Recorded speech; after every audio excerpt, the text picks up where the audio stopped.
네, 이번 주에는 제롬 파월 미 연준 의장의 잭소놀 미팅 연설이 예정이 되어 있습니다. 이번에 통화정책 방향이나 일정 등을 명확하게 제시를 할지 아니면은 경제에 대한 부담감을 또 언급을 할지 시장이 주목을 하고 있는데요. 오늘은 미중산업경제연구소 조용찬 소장과 자세히 알아보겠습니다. 소장님 안녕하세요. 예, 안녕하십니까?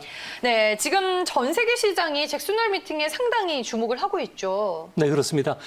잭슨홀이라는 것은 그 와이오밍주 그 북서부에 있는 계곡을 의미하는데요.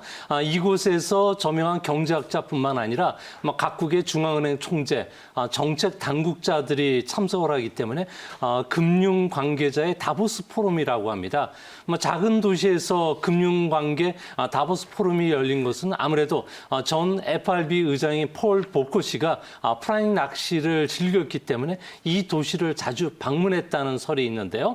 시장 관계자들이 이번에 이 회의를 주목하는 것은 아무래도 금융 정책에 대한 평가뿐만 아니라 논쟁을 통해서 향후 정책 방향이 자주 바뀌었던 사례가 있었기 때문에 그렇습니다. 1998년도였죠.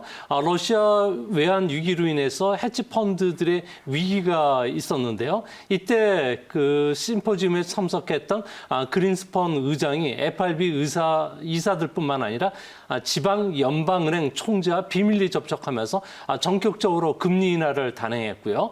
2010년 8월에는 버냉키 의장 같은 경우에는 양적 완화와 관련해서 2차를 시사하면서 시라카와 일본은행 총재가 당시에는 극거 귀국하면서 금융정책과 관련된 완화 정책을 발표하기도 했습니다. 이번에도 아무래도 중요한 정책이 발표될 것으로 보여진다는 점에서 주식이나 외환, 채권 시장뿐만 아니라 금과 관련된 상품 시장도 크게 요동치지 않을까 보여집니다. 이번에 이제 잭슨홀 회의가 코로나19로 인해서 처음으로 온라인 화상으로 진행이 되나 봐요, 소장님. 네, 그렇습니다. 네. 잭슨홀 회의 같은 경우에는 그 44차 회의가 되는데요. 온라인 회의는 이번이 처음이라고 합니다. 이번에 주요 주제는 향후 10년간의 지침이죠. 금융정책에 있어서의 의의라고 합니다. 특히 목요일 밤 10시 10분이죠.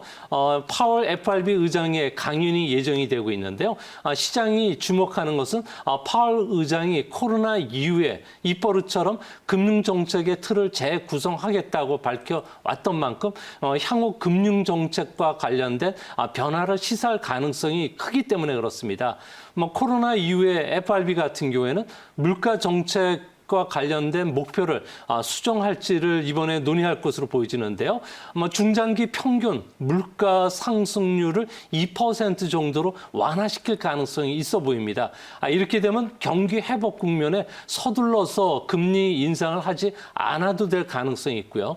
또 물가 상승과 연계된 결과를 기준으로 해서 일본과 같이 수익률 곡소 제어 정책을 발표할 가능성이 있는데요. 일드 타켓 정책이 발표될 가능성이 있으면 아무래도 주시장에는 큰 호재가 되지 않을까 보여집니다. 시장이 기대하는 것은 마이너스 금리 정책을 도입할지, 그리고 제로 금리를 2023년까지 연장시킬지, 그리고 장기 금리의 상한이라든지 목표치를 마련하는 일드 타켓 정책이 발표가 된다면 주시장에서는 아무래도 상당한 호재가 될 가능성이 크고요. 또 환율 시장에서도 달러 약세가 찾아오면서 금과 같은 유사시를 대비한 안전자산이 선호를 받을 가능성이 크지 않을까 보여집니다. 네, 시장은 조금 더 이제 추가적이고 확실한 통화 정책을 좀 기다리는 모습이고 환율 얘기를 해주셨는데 그러면 잭슨홀 회의 이후 달러화의 방향성과 시장이 받을 영향은 어떻게 보세요? 아무래도 금융 완화를 좀 장기화할 가능성이 큰데요. 이렇게 되면 현재 9년간 강세 추이를 보이다가 최근 들어와서 달러가 유로나 엔화에 비해서 좀 약세로 돌아섰는데요. 이런 약세 추세가 좀 더 뚜렷해지지 않을까 보여집니다. 현재 미 달러화 같은 경우는 좀 과대평가된 사항이 강한데요. 이 때문에 미국 금융당국이 계속 이제 보유 자산을 확대한다든지 정부 부채를 계속 증가시키는 쪽으로 추세를 잡는다면은 미국에 대한 외국인들의 투자가 감소할 뿐만 아니라 전 세계 외환 보유의 60%를 차지하고 있는 달러 위상이 추락할 가능성이 큽니다. 이렇게 되면 달러 예금이 이탈될 우려가 커지게 되는데요. 있는데요. 실제 미 달러화는 1971년을 기준으로 봤을 경우에 현재 달러 가치는 50분의 1 정도밖에 되질 않는다고 합니다. 지금도 윤종기에서 달러가 대량으로 지금 발급이 되고 있는 상황인데요. 이 때문에 앞으로 미국의 실질 금리가 마이너스 2%까지 하락할 가능성이 큰데요. 이렇게 되면 주가 수익 비율은 25배까지 올라가기 때문에 그 자체만 가지고 주식시장 같은 경우에는 15% 정도 더 상승할 여력이 있을 거로 보여집니다.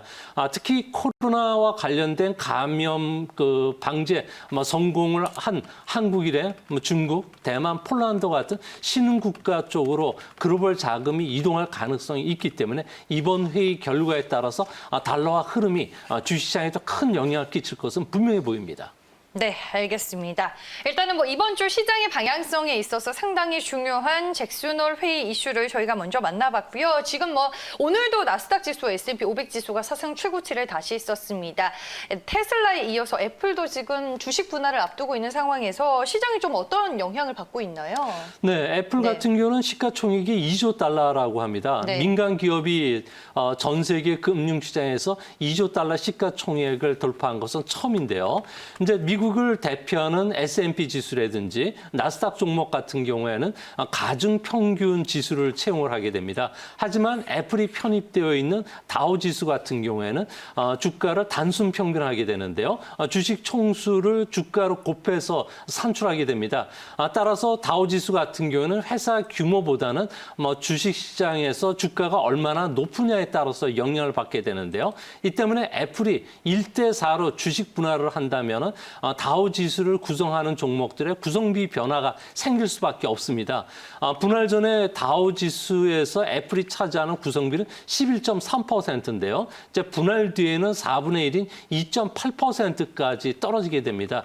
이렇게 되면 다우 지수 같은 경우는 제조업이나 금융, 에너지 쪽과 관련된 구경제 비중이 더 높아질 수밖에 없습니다. 이렇게 되면 분할 뒤에 다우는 가팜 5개 종목 중에서 마이크로소프트, 애플 두 종목의 구성비가 8.4%에 그칠 가능성이 크다는 점에서 앞으로 다우는 S&P나 나스닥과 별도로 따로 움직일 가능성이 크지 않나 이렇게 보여집니다. 네, 알겠습니다. 우리가 또 시장 안에서 체크해야 할 이슈들까지 모두 만나봤고요. 오늘은 미중산업경제연구소의 조용찬 소장과 함께했습니다. 오늘 말씀 고맙습니다.